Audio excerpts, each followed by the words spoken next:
Stay tuned for You Are What You Eat with Bobby D. Moore, brought to you by Crystal Wyndham for Shelf-Reliance Foods. This is the Bobby Moore Communications Network. Freedom of speech. Use it or lose it. Walk into any American supermarket today and you will be astounded by the seemingly endless display of attractively packaged foods. Aisle after aisle after aisle and row after row after row of everything edible, from instant mashed potatoes to carbonated beverages, from sugar-coated breakfast cereals to ketchup. Now, this is all very impressive, and the packaging is the fanciest in the world. Oftentimes, the package costs more to produce than the food ingredient contained inside. And all too often, our food choices are made on the basis of attractive packaging and clever advertising rather than on the nutritional value of the foods themselves. Very soon, the colorful cereal box goes into the dumpster, but its contents become a living, breathing part of you or perhaps your child's body. And whether or not that food contains the vitamins and nutrients necessary for good health can make the difference between wellness and sickness and disease, and even life or death for you and those of your family. During our time together today, I invite you to join me as I take a look at what's inside some of these highly processed food products which line the supermarket shelves and which you buy and consume every day. Here we go. Bread, the staff of life. Bread is something most of us eat all the time, and it's been a staple food for humans since the beginnings of civilization. Let's take a look inside a typical loaf of bread that you might find on your grocery shelf and see exactly what's inside. But first, let's take a look at what's not inside. Have you ever taken a close look at a grain of wheat as it comes from the field? The wheat plant, as you know, is essentially a grass, and the plump little wheat berries which grow in clusters on the ends of the stems are its seeds. When these wheat grains or seeds are ripe, they are harvested, dried, and carried to a flour mill where they are ground into the fine powder which we know as flour. In the past, all this was done by hand, with the expenditure of sweat and toil. But now the whole business, like most other things, is highly automated. Now these little wheat berries are quite small, and they are covered by several layers of a very tough husk. Before the wheat berry is milled, this tough husk and bran is removed. The wheat germ itself, that's the little tiny innermost part of each wheat berry from which the new wheat plant sprouts, is also milled away.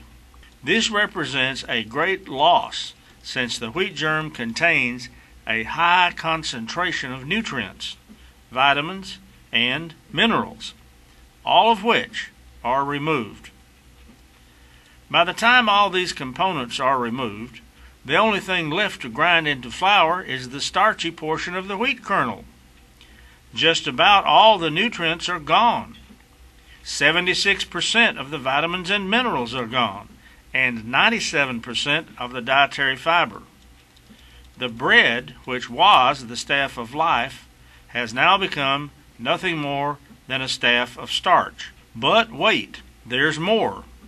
In order to make the finished bread appear whiter, the milled flour is treated with a number of chemical agents, such as chlorine, that is bleach, oxides of nitrogen, benzoyl peroxide, calcium peroxide, and when you eat the bread, you are, of course, eating the residues of these chemicals. And that's not all.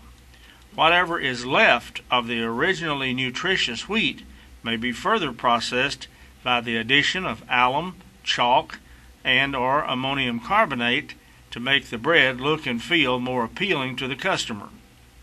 In addition, anti-salting agents may be added. Since just about every beneficial nutrient is removed from today's flour and bread by such intensive processing, laws were passed to require that at least some of the removed vitamins and minerals be replaced. Of the 15 or so natural components removed, about 4 are replaced with synthetic versions in a process they like to call enrichment. In reality, enrichment of the original flour hasn't occurred at all. They have merely replaced some of what they took away. What is left is largely starch. Countless studies have clearly shown that laboratory mice will die if fed a constant diet of white flour. There can be little doubt that a diet high in white enriched bread contributes to diabetes and many other disorders. Since I have begun to learn the true story of white enriched bread, I avoid it like the plague. And as usual, I invite you to research it for yourself. Don't take my word for it. But I can hear some of you say, well, white bread is all I can get. That's all they have at the supermarket. I'll have to agree that truly healthful foods are not as easy to obtain as the highly processed variety. But you must remember, it's your health and it's your life that's at stake, and that of your family. And to stay healthy, you must eat healthy. At the end of the program, I have some information for you on how and where to obtain your own supply of whole wheat flour and lots of other great foods to keep you healthy, and of course they taste great too. Some examples of good unrefined grains are whole wheat flour, brown rice, oats, buckwheat, spelt, oat flour, brown rice flour, and whole grain pastry flour. And if you are buying pre-baked goods such as bread, make sure the label says whole wheat bread, not just wheat bread. There's a world of nutritional difference. The best way, of course, is to bake it yourself. And this is the lifestyle which I personally advocate. Slow down. Get back to basics. Your life may depend upon it. White sugar. Dr. William Coder Martin defined a poison like this, and we quote, "Medically, any substance applied to the body, ingested or developed within the body, which causes or may cause disease. Physically, any substance which inhibits the activity of a catalyst." End quote. Thus, he classified sugar as a poison.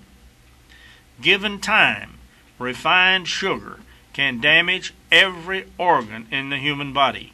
Sugar is so destructive that it can be linked to just about any health problem you can think of. The American Diabetes Association considers the consumption of sugar to be one of the 3 major causes of degenerative disease in America. Some health problems commonly associated with the use of white sugar are depression, mood swings, irritability, hyperactivity, type 2 diabetes, anxiety attacks, obesity, hypoglycemia, high cholesterol, insomnia, aggression, decreased immune function, high blood pressure, asthma, alcoholism, attention deficit disorder, fibromyalgia, acne, and cancer. And the list goes on. What is amazing is that sugar is not an essential food substance. You can live without it. Yet, even so, the average American consumes more than 100 pounds of sugar per year.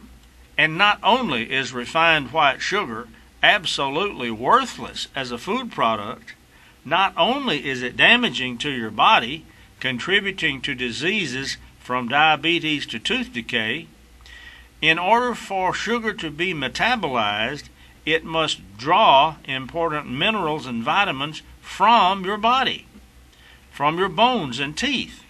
So overall, your body is weakened from the use of it. In addition to all that, it is an addictive drug. That's what I said. White refined sugar is an addictive drug. In fact, it is the most common drug of addiction in our society today.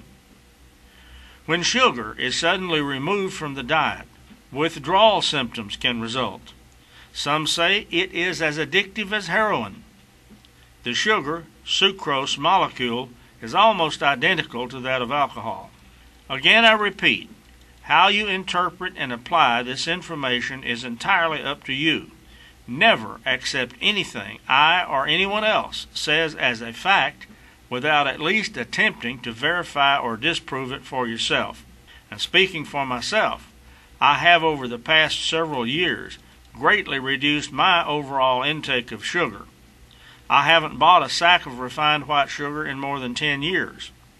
However, there's nothing I like better than 2 big scoops of ice cream on top of a slice of hot cherry pie. Whoa. Fluoridated toothpaste. When I was back in high school, an eternity ago it seems, a friend of mine was involved in a campaign against the fluoridation of the municipal water supply in the town where he lived. I was never a great supporter of his cause at the time, but as the years passed, I developed a much better understanding of why he was against the practice. And today, I will not knowingly drink fluoridated water nor use fluoridated toothpaste. And that's all well and good, but when I go down to the good old supercenter to buy a tube of non-fluoridated toothpaste, guess what? There's none to be found. Like in many other areas of our lives, our choices are being restricted and removed. As usual, I say, learn the facts if you can, and then make the choice that seems best for you. The ostensible motive for putting fluorides in drinking water is to reduce tooth decay. The efficacy of the compounds for that purpose is debatable, and there are some very serious potential health effects that may derive from the use of it. That's why I don't use it. For example, it is estimated that dementia resulting from the use of fluorides will double in the next 2 decades and triple in 3. Different studies have found a link between long-term fluoride use and cancer deaths in about 10,000 patients. The excessive use of fluoride can cause discoloration and crumbling in teeth. Studies have shown a link between fluoride use and the excess of aluminum in brain tissue, as is found in Alzheimer's patients. A correlation has been shown between fluorides and hip fractures, muscular degeneration, ligament calcification, neurological defects, and reduced joint mobility have all resulted from excess fluoride intake. And the fluoride concentration of your fluoridated toothpaste may be many, many times higher than that of your municipal water supply. White flour and the products made from it, white sugar, fluoridated toothpaste, BPA-lined containers, high fructose corn syrup, GMO foods, the list goes on and on. How can you avoid these and the many other additives which we know are harmful? There are 2 choices as I see it. Either produce the foods yourself or buy them from a source which you can trust and which deliberately avoids undesirable chemicals and additives. I think we have come upon such a source in Shelf-Reliance Foods. For more information, contact Crystal Wyndham, independent consultant for Shelf-Reliance. You can reach her at 903-340-7170. And her web address is www.howcrystalthrives.shelfreliance.com.